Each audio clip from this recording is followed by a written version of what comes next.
So next tip, if you will, is to notice your behaviors. So your energy or when you are in flow or losing time because you're just having fun doing this, that part of the work, notice when that happens. Notice how you feel when you have to do something. Are you drawn to doing that? Are you looking forward to it, or is it a grind? Welcome to the Business of Influence. Today's guest built her first business as a teenager, dropping 10,000 catalogs door to door, managing margins, and even hiring help, all while still in high school. That teenage hustle turned into a 30-plus year entrepreneurial journey rooted in one obsession: authentic differentiation. Michèle Soregaroli isn't just a coach. She's a clarity catalyst for service-based entrepreneurs who want to stop blending in and start owning their power. Her clients don't build gimmicky brands. They build businesses aligned with who they are, deeply and unapologetically. In this conversation, we dig into how she discovered her edge, why most positioning advice is backwards, and how to build a business that energizes you instead of draining you. If you've ever struggled to express your true self in your business or felt a pressure to play a role, you absolutely need this one. Let's get into it. All right, Michèle, welcome to the show. Thank you. This is a treat, Daniel. I'm pleased to be here. I'm very honored to have you. In researching you, I was very interested to learn that you've been an entrepreneur for a very long time. And I consider myself not a born entrepreneur, Daniel. But it seems like you had a natural talent or a natural maybe just knack for entrepreneurship. I think your first entrepreneurial venture, maybe you wouldn't call it an entrepreneurial venture, but you were selling catalogs, I think, from what I understand. Oh, good heavens, yes, I would love to hear how you got into that. Was that truly your first try at entrepreneurship, would you say? Or was there something even before that?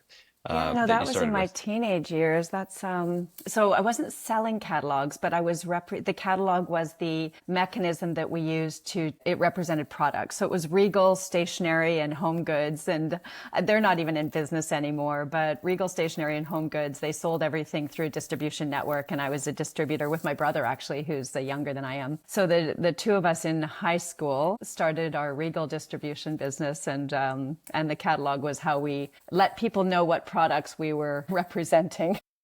What was the motivation to start doing that for you guys? You know, I will take absolutely no credit for this because the story goes back to my brother, who is younger, and he wanted to get a paper route. And I was about 15, so Chris would have been maybe 12. And Chris wanted to get a paper route to get some money. And my dad didn't want to have him restricted to that kind of lack of time freedom. So he suggested we do something different that had more potential in it, possibly. So I'm not even sure how we ended up finding out about Regal or where the idea came from to represent Regal specifically, but that's how the idea was birthed. It was through this desire for time freedom that my dad wanted for our family, and he wasn't going to be tied to a paper route. Very nice. And didn't you guys hire somebody or get another team member? We did. It took a little bit, but Chris and I, we were raised in North Vancouver, and we essentially blanketed the North Shore of North Vancouver with catalogs. And I don't remember the exact number, but I think we were doing something like 10,000 catalogs or something every quarter. And so we were distributing catalogs, and it took us about a year, and we were selling everything from wrapping paper to kitschy salt and pepper shakers that looked like, chickens or rabbits, or like a picnic table cloths, that kind of thing, and stationery, and margins were, I don't know, anywhere from about 15 cents per product to up. I think big margin was about $1.20, something like that. Mm-hmm. Anyway, in our first year, we made $25,000, and we were Canada's largest Regal distributors because most people were doing it more as a hobby, but we had turned it into a business. And because we were blanketing the North Shore with catalogs, we ended up hiring someone to support us and help us out with that. And of course, we were going to high school at the same time. So That's incredible. Our activities as well. So our days started at 5:30 in the morning, where we would load up all the catalogs into the back of the car, and my dad would drive down the middle of the street. And Chris and I would just go to either side of the road with our boxes of catalogs and drop one at every door. Yeah. And so we did that, and we would go to school. And then on Saturdays, we would organize all of our orders. And I think we went to the warehouse on Saturdays. And then on Sundays, we assembled and then we delivered Sunday night. And then we started to get on with it. That's super impressive. 16, I didn't know what margins were. Well, yeah, well, we were obviously raised with an entrepreneurial influence. So, my dad was looking more for that freedom of time, like Right. I said, for our family and probably some freedom of, freedom to be as well and more Yeah. potential. So, I yeah. mean, entrepreneurship, it doesn't always lead to the freedom of time that people expect. Although that's why I started entrepreneurship as well. I wanted the time freedom, but Hmm. it is something that you end up investing a lot of your time in. Yes, you do. That doesn't always work out that way. Were your parents also entrepreneurs? My father was a natural entrepreneur. My mom was a nurse. So my Okay. mom provided the stability, if you will. She was the one who was more risk averse and just wanted stability. And my dad was your classic entrepreneur. So Yeah. lots of volatility in our life. But Yeah. yeah, he was the natural entrepreneur in the family for sure. So, what happened after high school? Actually, what do you do now for people that are listening in your own words? I know what you do, but I would love to hear from you directly. And how did you go from the person who created their business in high school to then starting what you're doing now? I'm sure there was a lot of history in between. There's a lot of history there. So, my expertise now is around I'm a professional coach and I work with entrepreneurs, particularly in services. So, those who are what I like to say selling advice or counseling, consulting, that kind of thing. So, those in services and my orientation or my bias for my coaching, if you will, is around differentiation. So, highly commoditized, meaning that there's lots and lots and lots of competition. It's very, very difficult to tell one from the next. And I like to say dime a dozen industries. So I've been in those industries pretty much my whole life. And I understand what it takes to be different and stand out in a meaningful way. So that's what I help my clients do today. And yeah, that certainly started as a young person. It actually started, I was just thinking about this the other day. This is funny. It actually started probably when I was in grade 5. I think I was either in grade 4 or grade 5. So let's say 9 or 10 years old, something like that. And as you'll notice, my name is spelt with an accent. So it's French Canadian heritage, and the accent, by the time I was in grade 5, I guess I had dropped the accent and I was no longer writing my name with an accent. And somehow my dad got wind of this and saw it, and he tore a strip off me We because that gave you wasn't that my accent name. for a reason. That's right. Exactly. So my name is already differentiated in English Canada. Even in French That's true. Canada, it's spelled unusually because in French Canada, most Michelles have two L's, even in French Canada. So my name is spelled differently in English Canada for sure. So I started out with differentiation early in my life. And then I also was gifted with a middle name that's only one letter. It doesn't have a period after it. It is actually just one letter. And so I spent the majority of my life with a differentiated name. Hmm. And then I ended up marrying a guy whose name nobody can say. So there's another last name. Soregaroli is a name nobody understands. My name is completely differentiated from start to finish. Yep. But anyway, so that's when it started. And then through the entrepreneurial venture with Regal and my brother, my dad really helped us understand how do you stand out. So we weren't just dropping catalogs at doors. We were writing cover letters and stapling a cover letter to each catalog that had, your headline and it had pictures and it had your hook and all that kind of stuff. So we kind of learned some of that early on. And then because my dad was active in real estate, so we were involved in real estate. I actually ended up being a residential real estate advisor, broker Hmm. in my late teens, early 20s. So from like sort of 19 to, I don't know, 23 or 24, 25, something like that. Were you in school at the So same time? yeah, so I also was in university at that time. So, but I always had more than 2 or 3 sources of income. I always did. So I was in hospitality, meaning I was a waitress for 7 years Okay. in that time as well. I also sold computers, NEC computers way back when. I was a computer rep, and yeah, I had lots of different things that I did. But anyway, so then in real estate, of course, it's also a commoditized industry where real estate agents are a dime Yeah. a dozen. And Oh, so I yeah. had to differentiate myself in that industry. And then I moved to Japan. So I Hmm. graduated from university and I moved to Japan. And that's where I probably started to understand the importance of the ability to self-express and what that meant. Because as we understand Japan to be, it is more focused culturally on being homogeneous, meaning don't stand out. The Japanese culture really wants to honor the whole as opposed to the individual, which is quite different from North America. So it really stood out to me how important it was for them to not stand out, particularly coming from my background. So that certainly influenced who I am now, today. And then I came back from Japan and I started working in financial services. So I worked as a financial advisor, and I started out my career without any knowledge, without any licensing. And I ended up starting by going to sales cold calling boot camp. And I was doing 600 dials a day for about 5 days. I understood that. And then I was in financial services, which is, again, financial advisors are everywhere. So again, it was an industry where, and that's really where it started. Again, it sort of everything's building on each other, right? So in that industry, I started really becoming much more aware of how a lot of advisors were not positioning what their strengths were. And they were actually, like I like to say, they were saying the same thing, selling the same thing, representing the same things. Everything was identical, and they weren't not even using different language, let alone different positioning. So I really started to notice that and think, well, why aren't you highlighting this when you're so good at that? Why are you actually promoting this when that's what everybody else is promoting, and it's not actually a core part of your business or who you are? So that really stood out. And at that time, I was exposed to coaching. So during that time, in that 10 years that I was in financial services, I was exposed to coaching. And then towards the end of my tenure as a financial advisor, I took a 3-day introduction or 4-day introduction to coaching weekend or something, and then came back after that weekend and resigned from that position and started my That coaching wasn't the practice. intention of the coaching. Not at all. No, it was a curiosity thing. And then immediately after those 4 days, I just knew. I was like, no, this is 100% what I want to do. And here we are, 21 years later. Incredible. A lot of different things. Why did you go to Japan, and how long were you there for?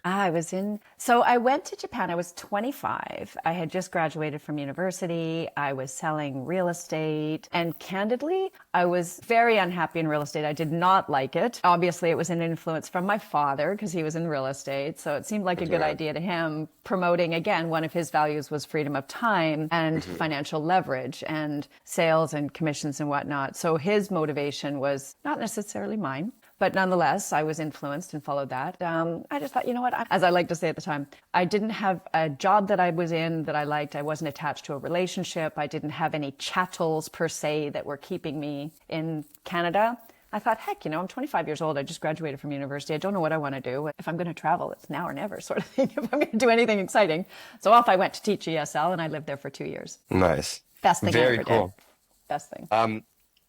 I want to talk a little bit about authenticity, because your approach is a little bit different than what I think most people would call. Well, most people teach you how to position yourself, and they tell you to look at the market and assess the needs of the market and then position yourself in a way that you're addressing the needs. Whereas I think what you do, and you can correct me if I'm wrong, but you're channeling the person's inner uniqueness. So what's actually already true to them, not necessarily try to fit a mold in the market or whatever. Like you said that even early on, your family already understood differentiation. They gave you the name, the accent in the name.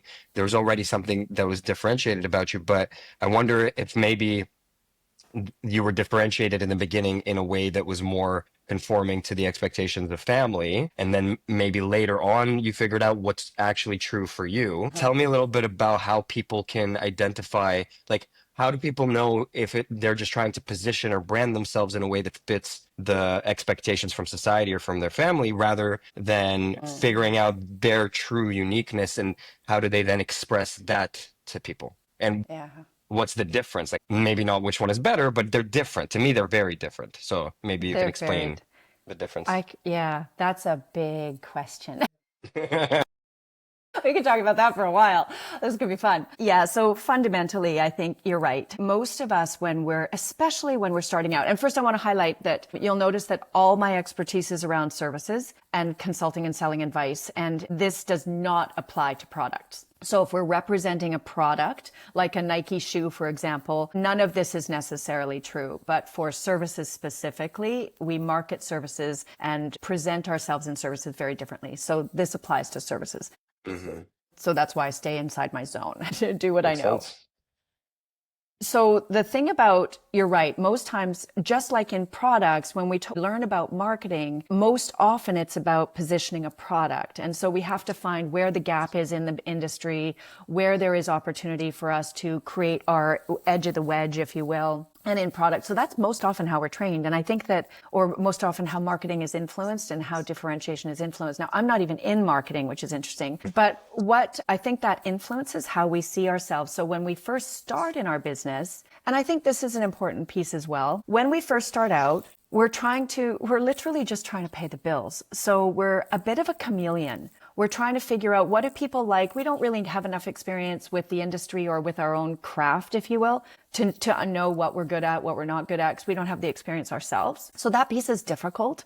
And so we start out being a chameleon and trying to figure out, what can I do that other people want? And that's part of any journey, and that's totally okay. What I say is, within the first 3 to 5 years, ideally a little earlier, but if you're at the 5-year mark and you're still doing that, then there's probably a ton of opportunity and a ton of potential for you, because now you have 5 years under your belt, and presumably you've learned how to pay the bills because you're still in business. And now you can actually start to think, okay, how do I want to really create a business that serves me and serves my clients and whatnot? And this is where we often see services will start to look at niching. So they'll start to look at client profile. They'll start to look at the type of products that they might want to represent, or the way they're served. So if you're in law, you'll figure out what kind of law you are most interested in and how you want to do that. If you're in financial services, you'll think about what your investment philosophy is, and you'll start to refine that, etc. So what happens there, though, is, again,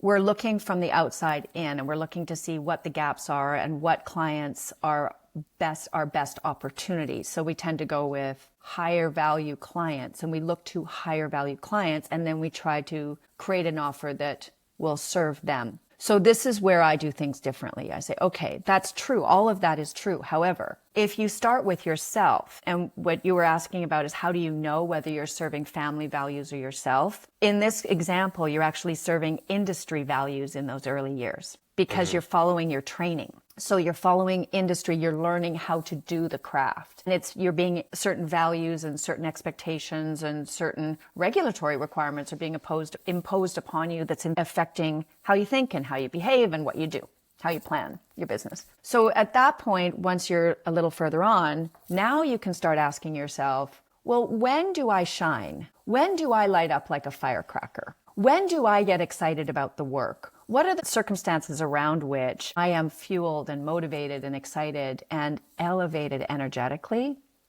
And interestingly, it may or may not be the expertise that you've developed, because sometimes we learn skills in order to do what we do well, but those skills are not necessarily an extension of our natural talent. So differentiating or nuancing between skill and talent is key here. Just because you've become good at it doesn't mean that it energetically lights you up. And it's a natural talent. It could be energetically draining, right? So that's what we want to start paying attention to. Even though we've developed a certain level of talent, or rather skill, it doesn't necessarily mean that's the place where we want to lean in and develop a differentiated offer, if you will, that energizes us differently. So that's at the heart of it all. Incredible. Just to try to rephrase what you're saying in my own words. In the beginning, it's always tough because you need to get sort of all of the data. What did the market want, and what are the things that you enjoy doing in that market?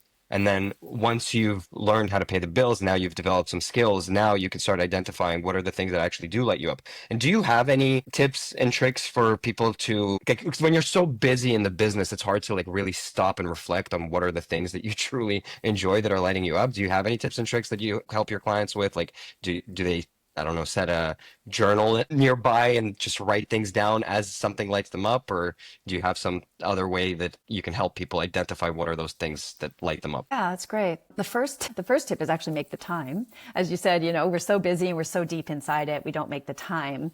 And early on, again, that makes sense. But at some point, the time you invest is actually more important than the doing, because that's where your next growth edge is coming from, or your next leverage point, your next lever, right? Otherwise, you're just in a make work cycle. You're just that hamster on the wheel, doing more and more. So the next tip, if you will, is to notice your behaviors. So your energy, or when you are in flow or losing time because you're just having fun doing this, doing that part of the work. Notice when that happens. Notice how you feel when you have to do something. Are you drawn to doing that? Are you looking forward to it, or is it a grind? I can speak to myself as an example. When I started coaching, and I learned about differentiation actually through my coach. I did not see this myself. So that's really an interesting thing. We often don't see our gifts ourselves. So in 2004, when I started, I was coaching, and I knew I was coaching business owners. I knew I was coaching to services. I knew I was coaching to outcomes and results and the leveraging strengths. I knew all of that.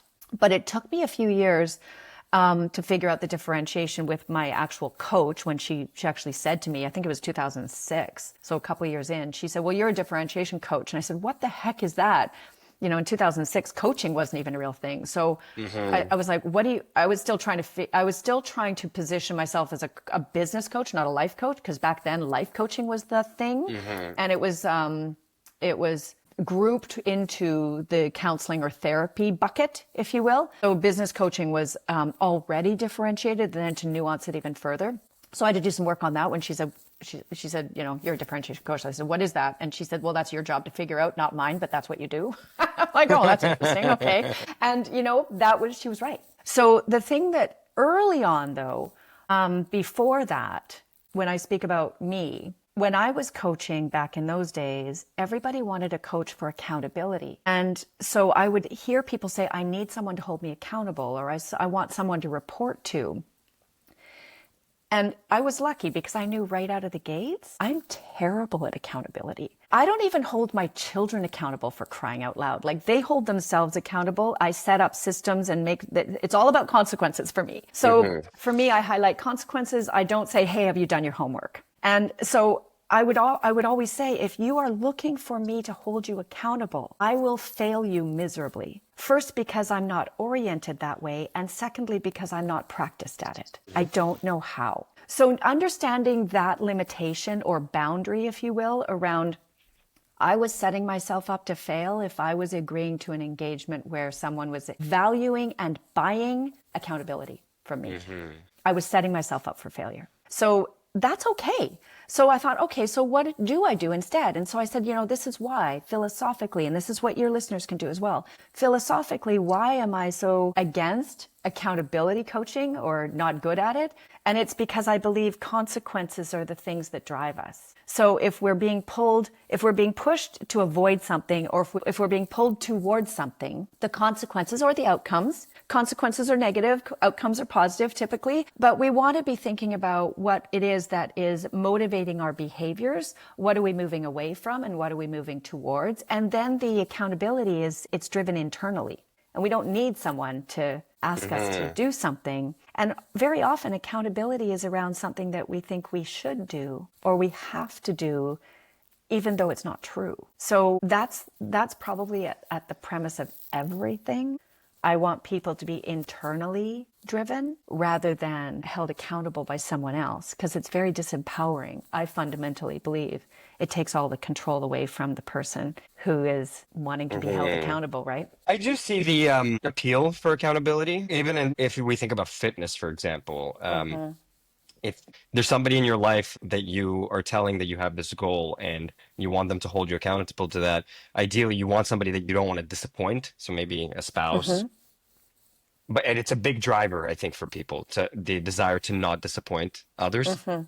I see why people would want that in a coach, for sure. But ultimately, like, a coach isn't always going to be there. You have to keep yourself accountable, for sure. Well, in the business setting, the things that I coach to around the things that you value, the things that are important to you, the things that inspire you and want you and bring you forward to be who you are authentically and genuinely, so that your strengths and whatnot, that stuff is not an accountability foundation. Yeah. Right? Agreed. Those are internal pillars of who we are and understanding that. And yes, I do agree. And it's interesting because I think accountability, it depends how it's done as well. Accountability is such an interesting topic. If you feel a check-in is valuable to you and you've got a mechanism that allows you to check in that is supporting you to be accountable to yourself, that's different from wanting to be accountable to someone else. There's a nuance there, and it's It's, if you're accountable to someone else as opposed to accountable to yourself and vocalizing that, it's different, right? Right. It feels Agreed. different energetically inside. So anyway, So when you're helping your clients, you're helping them discover or uncover their own inner values and what's driving them. But I think you also are helping them express that, right, to the Mhm. outside world. Mhm. Do you get any pushback from clients before they start expressing it? Like oftentimes we feel that if we expose or reveal this different part of us, people won't resonate with it or they won't want to work with us or how is my team going to think about me? Like we're worried about judgment probably more than anything else.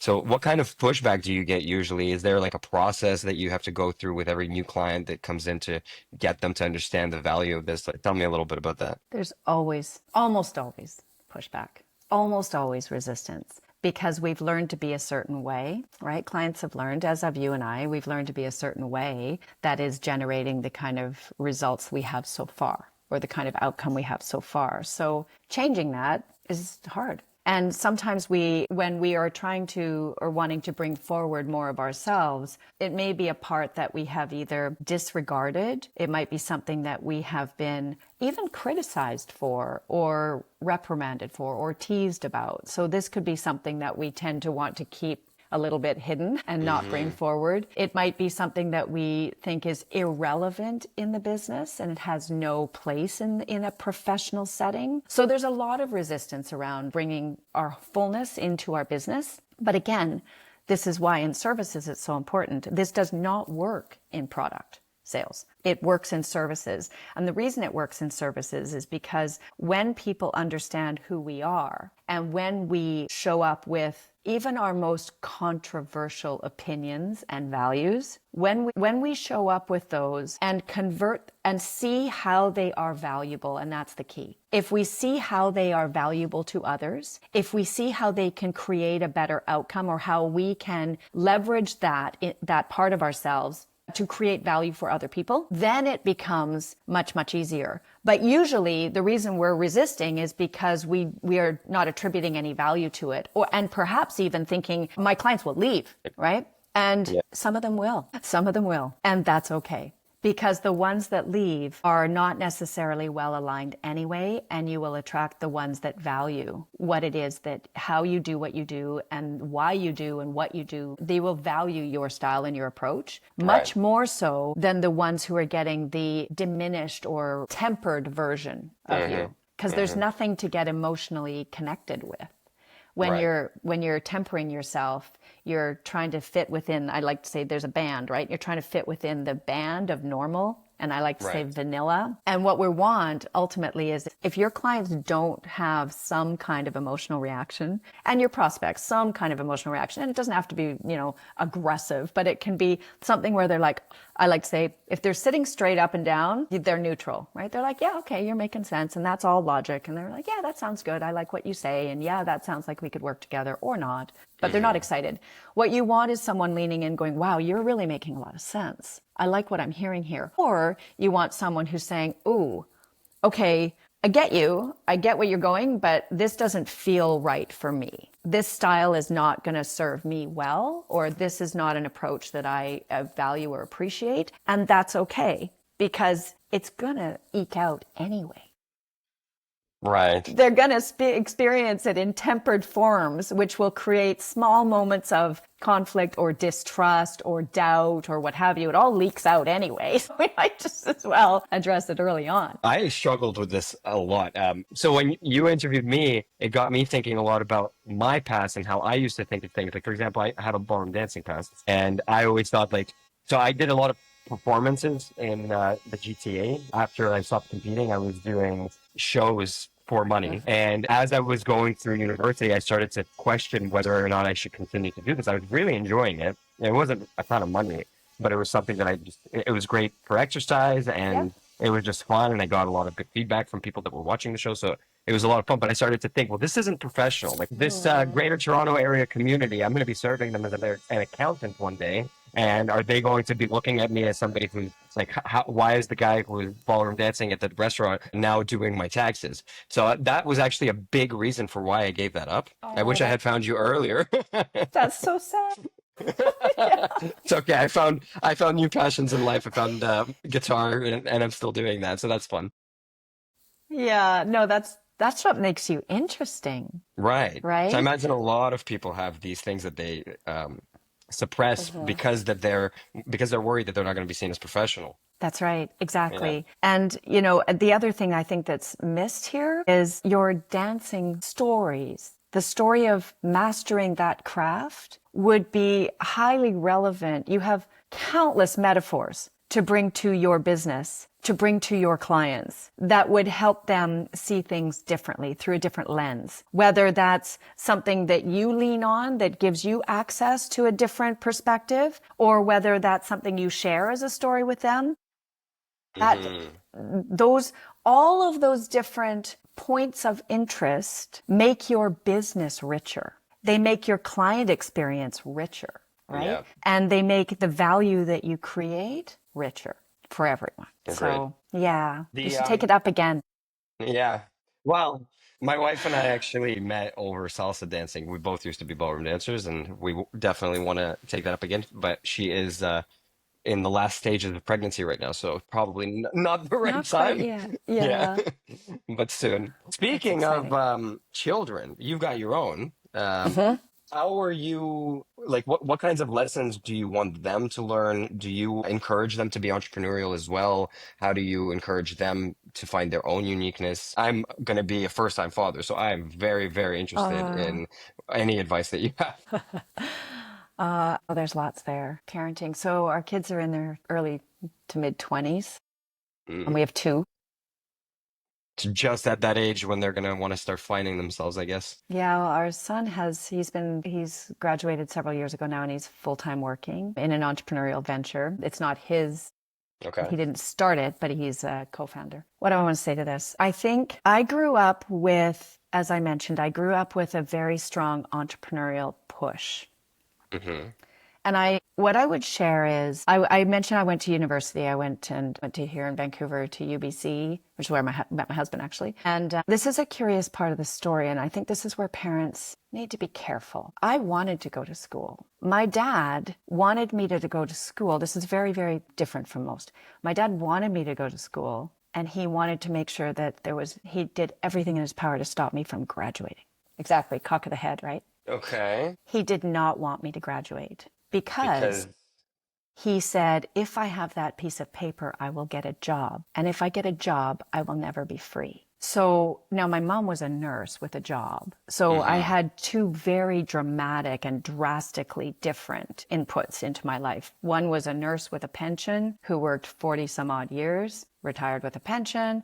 And then there was my dad, who was an entrepreneurial, very volatile in terms of risk and whatnot. So I hmm grew up in a very polarized setting. I love my work today, but it's founded on different principles and different pillars from those that my father was valuing in entrepreneurship. mm. So for him, entrepreneurship represented freedom of time and significant wealth. So that's what he wanted for me and my brother, essentially. But I was motivated differently. I have different drivers. So that's not what I ever wanted. And actually, I wanted to graduate. I valued an education with a piece of paper. Whatever I did with it was irrelevant, but I valued Hmm. that and I wanted that. And he was not respecting that I valued that. And he was getting in the way. So when we're parenting our own children, I think we want to be very, very careful about imposing our own value system on our kids. So what we've always tried to do is help our children have a sense of self and a sense of character. We always say to them, if you can look yourself in the mirror every day and you like who you see, things are good. Hmm. So be a good person, right? So those are about the fundamental character. So, honor, and just be an honorable, kind, generous person. Be good to others, bring no harm, that kind of stuff. Do good stuff, right? Hmm. Be a good person. And whatever you do beyond that is the only other thing that we wanted for our children, is that they're contributing, right? They're contributing members of society, whatever that looks like. And we would never try to impose any kind of direction for them, because I know how that feels. Right. And I do not want that I don't want that for anyone, let alone for my children. Yeah. So I think that's when we look at differentiating, if we look at my story going back, I obviously had a very strong influence in my dad. He was a very, very strong influence in my life until I was like 26, 27 years old. I know what it feels to be, I don't ever judge, I don't ever think that it was malintent, but I think it was not honoring he wanted the best for you. Yes, of course he did. Yeah. Right. And I think all parents do it. And I like to say, all parents want the best for their children. Everybody does. Not everybody executes very well. Right. Right. We're not all skilled. And not everybody knows what's best either. No. And we don't know what's best for our kids. We don't know what's best for our partners. We don't know what's best for our team members. They do. And we want to help elevate that as much as possible and help them tap into it. And then underneath that, it's be a good person. Yeah, I agree with that. So I think if we can empower people with their own strengths and their own vision of what they might want and allow them to explore without being afraid of what that might look like, it's hard sometimes. Yeah. But anyway. My own story, like there's parts of what you're saying that really mirrors my own experience. So my dad was also a very, very strong influence in my life, probably even later than 26. So a lot of decisions that I made in life went through the filter of like, what would my parents think? My mom was also obviously a huge influence in my life. My mom was always trying to, they were amazing people. They set very good examples, very kind, like good people. And they always instilled those values in me, which I'm very grateful for. My mom wanted to also, from wanting to do what's best, protect me and save me all of the hardship of anything. Even to this day, she still wants to like, let me do this thing for you. Do you need some help at work? I'll come help you do some bookkeeping. I'm like, Mom, it's fine. We tend to do that as moms, I think. We want to just protect our children from all pain. Yeah. Well, I think there's like, I did really enjoy guitar, but there was this influence of like, well, how are you going to make money from it? But when you combine that with like your parents want to do everything for you, I actually grew up with not valuing money, which is very interesting that I became an accountant. Later in life, when I started paying for my own bills, I started valuing money quite a bit. I understood how much things costed. And like one of the things that I'm thinking about, like with my own kids, it's too early for this, but like eventually I want to make sure that they understand the value of ROI. It does sound like your dad had an understanding of ROI and instilled that into you. Oh my gosh, yes. Yes, we understood money. We were, when my 13th birthday gift, when I turned 13 years old, my birthday gift was a $400 allowance. Wow. Now think about how long ago that was. But $400 allowance and a ledger.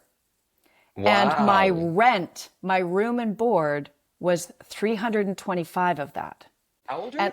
I was 13. Oh my God. Okay. And so I had $325. So he would give me $400 and I would have to give him $325 right away. And then I had to pay for all my own clothes, haircuts, and everything with the rest of the money. And at the end of the month, I had to show every penny that I spent. And if 10 cents was missing, my allowance was terminated. Whoa. So that went on it was serious. Yeah, I had to account for everything. But he was showing me budgeting and he was showing me how to spend money and he was showing me, all of that kind of thing. And then when I turned 16 and I started driving, we'd borrow the car, of course. And I was one of the only ones of my friendship group that drove. And what my dad did was he calculated the cost of running the car, including insurance, gas, maintenance, repairs, everything. He annualized all of that, amortized the whole thing, and divided it by, I don't know, how much it cost per miles back then, to drive the car. And I had to give the speedometer before I left and count how many miles I'd gone. And it was 10 cents a mile to drive the car. So whenever my friends wanted to go anywhere, I was like, buck up, everybody. I'm not paying the $2.80 that it's going to cost us to go where we have to go. So we divided by 2 or 4, however many people were in the car, 10 cents a mile. Holy. That was the cost of I learning. imagine you learned a lot about money through that. Did you do something similar with your own children? Not quite as dramatic, but we did do something similar, but not nearly as dramatic as that. Wow. Well, so how do you balance that? Like encouraging maybe natural talents that they have, but then at the same time making sure that they learn the lesson of like, you're going to have bills to pay. So you're going to want to think about this from two perspectives. Like what are the things that light you on fire, but also how are you going to pay the bills? Yes, exactly. So, we did simple things things like our kids were responsible for their university tuitions. That, and they knew that from the time they were 10 years old. So, we didn't start telling them at 16 that they were going to have to pay for 4 years of university. We told them at 10 they were going to have to start paying for 4 years of university if that's what they wanted to do. And they may not want to go to university, but if they did, they'd be responsible for their tuition. So, we did that kind of thing. But when they wanted to buy something, we had them make a business case for it. If they wanted anything, they had to actually, our daughter took it to an extreme, but she would actually do a PowerPoint presentation with all the pros and the cons and what the wins would be and what the ROI would be. And of course, we said, run with it, because the better the case, the more likely you are going to get it. Right. And then when it was time for allowance, when they were younger, when it was time for them to have an allowance, we actually asked them to make a business case for the amount that they wanted. So we didn't give it to them. We just said, what do you think you might want to spend money on? Right. And then what would that look like? So we had them do spreadsheets, and they still tease us about it, but they did spreadsheets. And then what happens is when they're, I don't know, whatever they were, 11 or 12 years old, and they were babysitting and stuff at that time too. But, but when they calculate how much things are going to cost through a month, they often came back way too short, right? They didn't calculate what the bus pass would cost, and they didn't calculate how much it would go to a movie if they wanted to do that. And we would say to them, what's reasonable. So we always challenge things like, what would be a reasonable lifestyle? Not, something that's budgeted, not something that is, a free for all kind of thing. Right. Right. So we always had them tempering between what was just a little bit fun and extra, but also reasonable and pull back. Yeah. And they could, if they saved a little bit, then they could splurge a little bit. We always wanted that kind of push-pull tension in their finances, so that they learned how to restrain themselves, how to save for something more. Because we explained how every month you're going to get a certain amount, but you might have to save for 3 months to get that thing that you want later. Right. So because every month you won't be able to afford that thing. These are incredible lessons, in my opinion. And even in business, like so many of the clients that I work with, especially at the beginning before we've like taught them about profit first, they just have no clue how much money they actually need. They're always chasing like as much revenue as possible. Doesn't really matter if the bottom line is zero or negative. Yeah. And I think like they could use those types of lessons too. Do you do anything in your own business when it comes to organizing your cash? Do you follow, we follow profit first. So yeah, profit first, you know that already, but I can't think of when we got it, when we implemented the system, but it's been probably 15 years at least. Yeah, when we discovered it. And absolute game changer, because in a business where, my husband's consultant, I'm a coach, what I like to call it chunky income. So income isn't necessarily, you don't get a paycheck every month necessarily, right? In the kind of business we're in, you don't get your standard every month. It's the same. Right. And so when business is chunky, understanding how to manage that cash flow, that was new to me, new to both of us. So early in our business and our marriage, when our income was chunky, we just didn't manage it very well. And Profit First was an absolute game changer. Were there any game changer?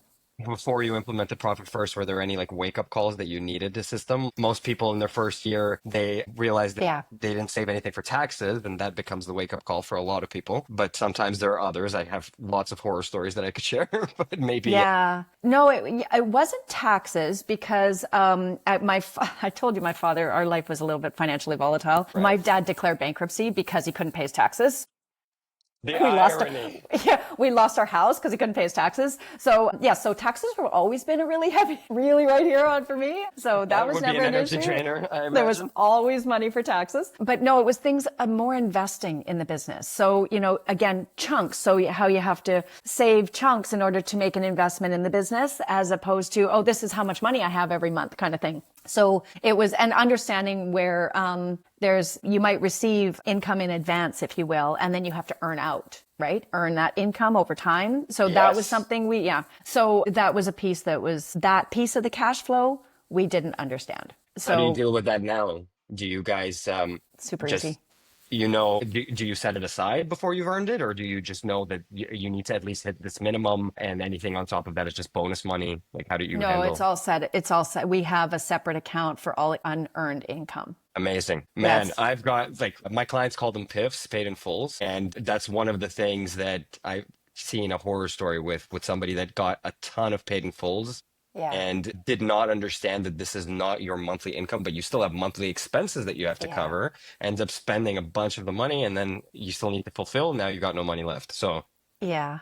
yeah, Yeah. definitely. That's a mistake that people should only have to learn once. Yes, exactly. Yeah. Yeah, and it took us a little bit of time, but we learned it fairly quickly because I could understand that there's something wrong, but I didn't know how to solve it. That was the key. Like we Hmm. did not know how to manage the cash flow because we didn't have the profit first system. But literally, as Hmm. soon as the profit first system showed up, I mean, I read the book and I think we implemented within days. I opened the It's the first same. account and I was like, just start. I don't know how we're going to get Yeah. this thing set up, but for crying out loud, let's just start, right? Get the account set up, get everything sorted, and then we'll sort of put money into the accounts as appropriate and Yeah. learn as we go. But yeah, we implemented right away, and we Yeah. actually do it in our home life as well. Yeah, we do the We same did the thing. It's a same. little slightly different in terms of how we implement it, but we use the same Right. fundamental concept. Yeah, it's Yeah, I brilliant. was the same. I got recommended that book like 3 times in the same week. Instantly started reading it, and then as I'm reading it, I'm like, I have to implement this in my business Yeah, right away. so I didn't good. even get to like chapter 3. I'm already setting up the bank accounts. So yeah, highly recommend it. Do you use AI at all in your business right now? I'm just curious. I always ask everybody this question because it's so hot right now. Yeah, it's a good question, and very, very little, very Okay. little. I might pose a chat GPT question. I usually use it it just provokes an inspiration for me. I'm Okay. looking for a perspective. I might say, just something to kind of pop an idea into my head that I can then run with. You don't use it to like elaborate on things that you're writing about on posts or anything like that? No, you just do it all yourself. Nice. Yeah, well, as far as I know, we do. I don't do all the marketing stuff myself, Okay, but got it. as far They as I might be know, we using do. Yeah, ChatGPT. somebody might be, but I'm not. Okay, very cool. Well, we're coming up to the end here, so I'll just ask you, where can people find you online if they want to interact with your world? Thank you. So I'm very, very active on LinkedIn, so you can definitely find me there. And the only other channel would be our YouTube channel and our website. So our YouTube channel is just my name, Michèle-Soregaroli. And on LinkedIn, it's M Soregaroli is my handle. But And everything will be linked in the description. And yeah, for those thank you. listening, people are starving for authenticity these days. And if you are struggling with letting your geek flag fly, I highly recommend that you talk to Michèle Soregaroli. Thank you, Michelle, thank you Daniel. so much for being here. It's been a delight. Thank you for all your questions. They were good. I got My me thinking. pleasure. Thank you.